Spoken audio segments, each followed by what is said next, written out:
बहुत समय पहले हिमालय की घाटियों में एक छोटा शांत और पवित्र आश्रम था। वहाँ दिन रात शिव का नाम गूंजता था। उस आश्रम में रहते थे एक ज्ञानी, तपस्वी और शांत चित्त संत गुरुदेव, और उनके साथ था उनका भोला, हंसमुख और थोड़ा जिज्ञासु शिष्य अढ़ैया। अढ़ैया भक्ति करता तो था, पर उसके मन में सवालों की कमी नहीं थी। गुरुजी, अगर भगवान शिव सब जगह हैं, तो हमें आंखें बंद करके ही क्यों ढूंढना पड़ता है? अगर वो हर जगह हैं, तो खोली आंखों से भी दिखनी चाहिए ना? वत्स अढ़ैया, शिव को देखने के लिए आंखें नहीं, मन साफ होना चाहिए। आंखें केवल आकार देखती हैं, पर मन उस आकार में अर्थ देखता है। मतलब गुरुजी, अगर मेरा मन साफ हो जाए तो मुझे जहाँ देखो वहाँ शिव ही दिखेंगे? हाँ वत्स, जब मन निर्मल होता है तो मिट्टी में भी भगवान झलकते हैं, और जब मन मलिन होता है तो सोने का मंदिर भी बस पत्थर लगता है। गुरुजी, तो क्या मेरे अंदर भी शिव हैं? मतलब मेरे इस पेट में भी? हाँ ढैया, अगर तेरे भीतर भक्ति सच्ची हो तो तेरे हर श्वास में शिव ही हैं, पर तेरे इस पेट में फिलहाल तो खिचड़ी का विचार ज्यादा है। गुरुजी, ये भी तो भगवान की बनाई चीज है। भूख भी उनकी देन है और भोजन भी उन्हीं का प्रसाद। तो क्या भोजन करना भी भक्ति हो सकता है? अगर मन में लोभ ना हो और हर निवाला भगवान को अर्पण मान के खाया जाए तो हाँ, भोजन भी भक्ति है। लेकिन अगर मन केवल स्वाद में डूबा हो तो वही भक्ति को भटका देता है। गुरुजी, मेरे मन में तो सब चीजें एक साथ आती हैं, भक्ति भी, भूख भी और कभी कभी नींद भी। वत्स, यही तो मनुष्य की असली साधना है। भक्ति के बीच मन को अनुशासन में रखना। तपस्या का अर्थ यही है, शरीर की इच्छाओं को साधना और मन को भगवान में स्थिर करना। तो गुरुजी, अगर मैं अपनी भूख रोक लूं, तो मैं भी आपकी तरह महान साधक बन जाऊंगा। सिर्फ भूख रोक लेने से कोई महान नहीं बनता अढ़ैया। भक्ति में संयम, समर्पण और सच्चाई चाहिए, और इन तीनों का अभ्यास ही साधना कहलाता है। समझ गया गुरुजी, पर अगर मन बीच बीच में भटक जाए तो क्या भगवान नाराज हो जाते हैं? नहीं वत्स, भगवान नाराज नहीं होते। वो बस इंतजार करते हैं कि तू फिर से उनका नाम याद करे। भक्ति में गलती नहीं गिनी जाती, बस सच्चा इरादा देखा जाता है। तो क्या वो सच में सुनते हैं गुरुजी? मतलब अगर मैं सच में दिल से पुकारूं तो भगवान शिव मेरी बात सुनेंगे? वत्स, शिव सुनते नहीं, महसूस करते हैं। जब तू सच्चे मन से पुकारता है तो तेरी आत्मा और शिव एक हो जाते हैं, और उस क्षण में तेरे भीतर जो शांति उतरती है वही भगवान का उत्तर होती है।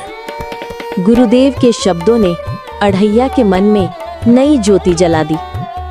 वो समझ तो गया, पर मन अब और जानने को बेचैन था। भक्ति उसके लिए अब केवल मंत्र नहीं, एक अनुभव बनने जा रही थी। अढ़ैया का मन अब सवालों से नहीं, उत्तर ढूंढने की तड़प से भर गया था, और ये तड़प उसे उस रास्ते पर ले जाएगी जहां शिव स्वयं उसकी परीक्षा लेंगे। रात बीत चुकी थी। आश्रम के चारों ओर सन्नाटा था, पर अढ़ैया के मन में सवालों की आंधी चल रही थी। वो बार बार गुरुदेव के शब्दों को याद कर रहा था। शिव को देखने के लिए मन साफ होना चाहिए। उसे लगा, शायद अब समय आ गया है ये परखने का कि क्या सच में भगवान हर जगह है। गुरुजी कहते हैं शिव हर जगह है, तो फिर ये देखो कि वो मुझसे भी बात करते हैं या नहीं। अगर वो सुन रहे हैं तो जरूर जवाब देंगे। हे भोलेनाथ, अगर आप सच में मेरे पास हैं तो मुझे किसी रूप में दर्शन दीजिए, चाहे किसी साधारण रूप में ही क्यों ना हो। अढ़ैया की ये सच्ची पुकार जंगल की हवा में गूंज उठी। धीरे धीरे आसमान में बादल घिराए और हवा में हल्की घंटियों की झंकार सुनाई दी। उसी समय एक वृद्ध यात्री रुद्राक्ष की माला पहने लाठी के सहारे वहां पहुंचा। अरे बाबा, आप कौन हैं? इतनी रात में यहाँ?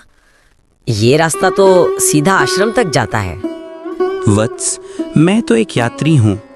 कई दिनों से जंगल में भटक रहा था। भूख लगी थी, सो सोचा इस आश्रम में कोई रोटी पानी मिल जाए। रोटी तो हाँ, लेकिन हमारे आश्रम में नियम है, पहले पूजा फिर भोजन। गुरुजी ने कहा है भोजन बिना भक्ति अधूरा है। तो क्या जो भूखा है वो भक्ति नहीं कर सकता बेटा? ऐसा नहीं बाबा, पर पहले भगवान का नाम लेकर खाएं तो पुण्य मिलता है। तो क्या तू पहले भगवान को बुलाएगा फिर मैं खा लूं, या भगवान खुद आकर खिलाएंगे मुझे? नहीं नहीं बाबा, आप बैठिए, मैं कुछ लाता हूँ।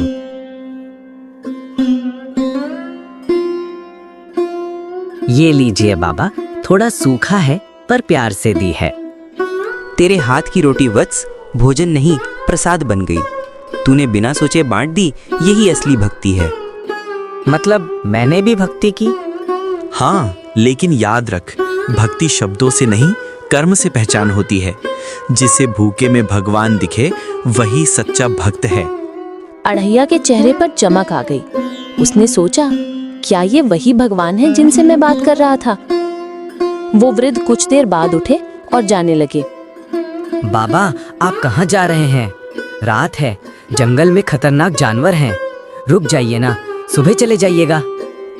वत्स, जिसे भगवान की भक्ति मिल गई उसे जंगल का डर नहीं रह जाता, और जहाँ सच्चा शिष्य हो वहाँ शिव साक्षात रहते हैं। अरे बाबा, कहाँ गए आप? अभी तो यहीं थे। क्या वो सच में शिव थे? उस क्षण अढ़ैया को समझ आया, भक्ति आंखों से नहीं भाव से देखी जाती है। जिसे हर जीव में शिव दिखाई दे जाए वही सच्चा भक्त कहलाता है। गुरुदेव ने दूर खड़े ये दृश्य देखा और मुस्कुराकर बोले, वत्स, अढ़ैया, आज तूने बिना जाने वो कर दिखाया जिसे लोग वर्षों की साधना में नहीं कर पाते। जिस दिन तूने भूखे में भगवान देखा उस दिन तेरी आंखें नहीं, तेरी आत्मा खुल गई। गुरुजी, मैंने आज सच में महसूस किया शिव हर जगह है। उनके दर्शन के लिए गुफा या मंदिर नहीं, बस सच्चा मन चाहिए। और इस तरह अढ़ैया का प्रश्न उसकी साधना बन गया। उसकी जिज्ञासा उसकी भक्ति में बदल गई। वो दिन था जब अढ़ैया ने जाना कि शिव मूर्ति नहीं, अनुभूति है। सुबह की किरणें हिमालय की चोटियों को छू रही थी। आश्रम के आंगन में पक्षियों की मधुर आवाज गूंज रही थी। गुरुदेव ध्यान में बैठे थे, पर उनके शिष्य अढ़ैया के मन में अब एक अलग ही चमक थी। रात की घटना ने उसका जीवन बदल दिया था। उसने उस वृद्ध में भगवान शिव का अनुभव किया था, पर अब उसके मन में एक और सवाल था, क्या शिव सच में प्रकट हो सकते हैं? अगर कल वो बाबा सच में शिव थे तो क्या आज मैं उन्हें फिर बुला सकता हूँ? क्या वो मुझसे बात करेंगे? गुरुजी ने कहा था सच्ची पुकार कभी खाली नहीं जाती। हे भोलेनाथ, अगर आप सच में हर जगह हैं तो आज एक बार मुझे दर्शन दीजिए। आपका रूप देखने की इच्छा नहीं, बस आपकी उपस्थिति महसूस करना चाहता हूँ। अढ़ैया की ये प्रार्थना किसी शब्द की नहीं थी, वो मन की गहराई से निकली थी। उसकी आंखों से आंसू बह रहे थे और हर आंसू में सच्ची भक्ति झलक रही थी। उसी क्षण आसमान में बादल घिरने लगे। धीरे धीरे हवा में मंद घंटियों की ध्वनि गूंजने लगी। गुफा में रखा दीपक तेजी से जल उठा। ये क्या, आश्रम में तो कोई नहीं, फिर ये आवाजें कहाँ से आ रही हैं? भोलेनाथ, क्या ये आप हैं? वत्स अढ़ैया, तूने मुझे देखने की नहीं, महसूस करने की मांग की थी, और जो महसूस करता है उसे रूप की आवश्यकता नहीं होती। भोलेनाथ, क्या आप सच में मेरे सामने हैं? मैं योग्य नहीं हूँ, मैं तो एक साधारण शिष्य हूँ। योग्यता से नहीं, भक्ति से मैं प्रकट होता हूँ। तूने भूखे यात्री में मुझे देखा, वही तेरी सबसे बड़ी साधना थी। तूने कर्म से भक्ति की और अब तेरा मन मेरे सानिध्य के योग्य हुआ है। वत्स, भक्ति को शास्त्र नहीं चाहिए, बस एक सच्चा दिल चाहिए। जो सच्चे मन से शिव पुकारता है वो मेरे सबसे निकट होता है। धीरे धीरे गुफा की दीवारों पर प्रकाश फैलने लगा। दीपक की लौ कई गुना बढ़ गई। शिव का तेज पूरे आश्रम में फैल गया। अढ़ैया ने अपनी आंखें खोली और देखा सामने वही वृद्ध स्वरूप खड़े हैं। पर अब उनके माथे पर चंद्रमा की झिलमिल रोशनी चमक रही है। भोलेनाथ, आप सच में मेरे जैसे छोटे साधक को आपने दर्शन दिए, ये मेरे कितने जन्मों का पुण्य है प्रभु। वत्स अढ़ैया, सच्ची भक्ति में बड़ा या छोटा कुछ नहीं होता। भक्ति में अहंकार नहीं, समर्पण होता है। जो दूसरों में शिव देखे वो स्वयं शिव के सबसे करीब होता है। प्रभु, एक आखिरी प्रश्न पूछूं? क्या आप हमेशा ऐसे ही पास रहेंगे या फिर ये दर्शन केवल आज के लिए है? वत्स, मैं हर उस हृदय में निवास करता हूँ जहाँ भक्ति, दया और सच्चाई हो। जब तू दूसरों की मदद करेगा, जब तू किसी की पीड़ा मिटाएगा, समझ लेना वही मैं हूँ। प्रभु, अब मुझे कोई और ज्ञान नहीं चाहिए। बस इतनी कृपा करिए कि मेरा मन सदा आपके चरणों में स्थिर रहे। तथास्तु वत्स, तेरी भक्ति अब तेरी शक्ति बनेगी। याद रख, जो सब में शिव देखे वही सच्चा शिव भक्त है। उस दिन से अढ़ैया के जीवन में परिवर्तन आ गया। वो अब केवल शिष्य नहीं रहा, वो स्वयं भक्ति का प्रतीक बन गया। गुरुदेव ने उसे आशीर्वाद दिया और कहा, वत्स, अब तू भक्ति के उस स्तर पर पहुंचा है जहां शब्द समाप्त हो जाते हैं और अनुभव बोलता है। तेरे जैसे शिष्य ही इस संसार को याद दिलाते हैं कि भगवान कहीं बाहर नहीं, हर हृदय में है। और इसी के साथ अढ़ैया की शिव भक्ति की यह अद्भुत कथा पूर्ण हुई। एक भोले शिष्य की जिज्ञासा उसकी भक्ति में बदल गई और उसकी भक्ति स्वयं भगवान शिव का साक्षात्कार बन गई। शिव के दर्शन के बाद अढ़ैया के भीतर गहरी शांति थी। वो अब वही जिज्ञासु बालक नहीं रहा, वो अब एक भक्त, एक ज्ञानवान शिष्य बन चुका था। गुरुदेव ध्यान से उठे, उनके चेहरे पर गर्व और करुणा झलक रही थी। वत्स अढ़ैया, आज तेरे मुख पर वो तेज है जो केवल अनुभूति से आता है। लगता है तूने वो देख लिया जिसे शब्दों में नहीं बांधा जा सकता। गुरुजी, मैंने कुछ देखा नहीं, बस महसूस किया। हर कण में, हर सांस में मुझे वही अनुभव हुआ जैसे शिव हर जगह है, यहाँ तक कि मेरे भीतर भी। यही सच्ची भक्ति है अढ़ैया, जो भगवान को मंदिर में नहीं, हर जीव में देखे वही सच्चा साधक है। जो भूखे को अन्न दे, दुखी को सांत्वना दे, वही सच्चे अर्थों में ओम नमः शिवाय जपता है।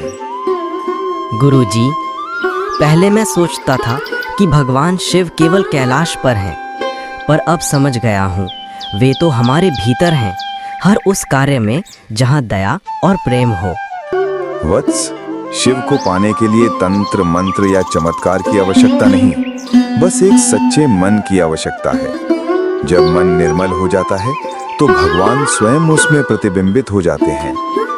गुरुजी, अब मैं प्रण करता हूँ, जहाँ भी जाऊंगा लोगों के दुख में साथ दूंगा, हर जीव में शिव को देखूंगा और भक्ति को कर्म में बदल दूंगा। यही तेरी सबसे बड़ी साधना होगी अढ़ैया, भक्ति को कर्म में बदलना, यही शिवत्व है। गुरुदेव के आशीर्वाद से अढ़ैया का जीवन बदल गया।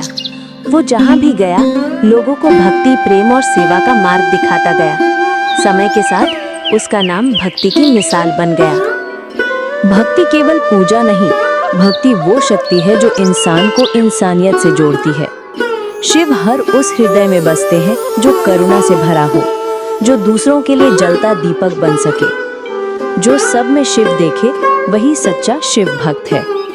ओम नमः शिवाय, ओम नमः शिवाय, ओम नमः शिवाय, ओम नमः शिवाय,